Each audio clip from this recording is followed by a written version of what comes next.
Salut, sunt Cezar de la Aquastor și ne aflăm pe splaiul Dâmboviței. Astăzi vorbim despre calitatea apei din București și care este procesul prin care apa trebuie să fie tratată ca să ajungă în casele voastre. Apa este esențială pentru viață, iar în fiecare zi Bucureștiul consumă aproximativ 450.000 de metri cub de apă potabilă.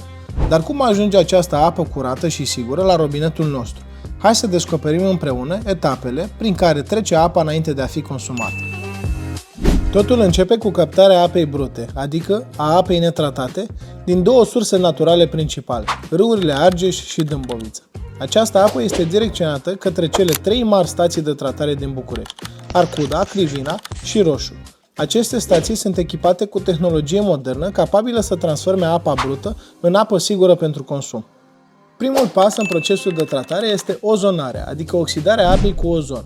Ozonul, un gaz cu putere mare de dezinfecție, ajută la eliminarea bacteriilor, virusurilor și microorganismelor dăunătoare, descompunerea substanțelor organice și a mirosurilor neplăcute și pregătirea apei pentru următoarele etape de filtrare. După oxidare, apa este lăsată să stea în bazine mari de decantare, unde particulele mai grele și impuritățile se depun la fund. Acest proces elimină o parte mare din particule solide și face apa mult mai limpede. După ce majoritatea impurităților au fost eliminate prin decantare, apa trece printr-un proces suplimentar de filtrare. Filtrele sunt compuse din straturi de nisip, pietri și cărbuni activi, care ajută la eliminarea bacteriilor și microorganismelor rămase, îndepărtarea gustului și mirosului neplăcut și clarificarea apei. Pentru a ne asigura că apa este 100% sigură, se aplică o ultimă etapă de dezinfectare. În București, această etapă se realizează folosind clor.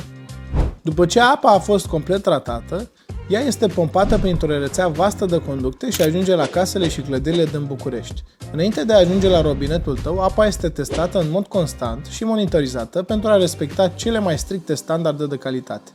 Acum știi cum ajunge apa potabilă la tine acasă. Acestea sunt etapele prin care apa este tratată, însă, pe drumul ei prin rețeaua veche de conducte poate acumula impurități.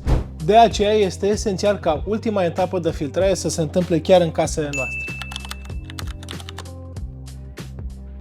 Alegerea sistemului de filtrare potrivit face diferența și ne poate ajuta să ne păstrăm sănătatea. Spor la hidratare!